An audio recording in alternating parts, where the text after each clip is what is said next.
To handle a customer's payment, select Customer Summary. For example, we choose Nafif. 123 is his outstanding payment. We check his ledger, and you can see the credit, the balance, all his sales,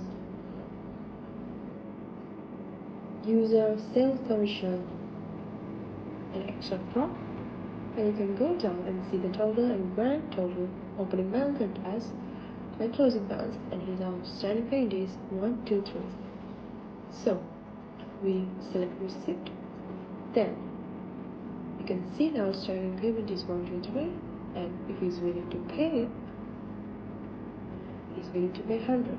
Then if you have any discount, you add the discount. If not, you choose card, cash, or back, and you choose the description. For example, collected. Then save is successfully saved, and if you want, you can print it if necessary.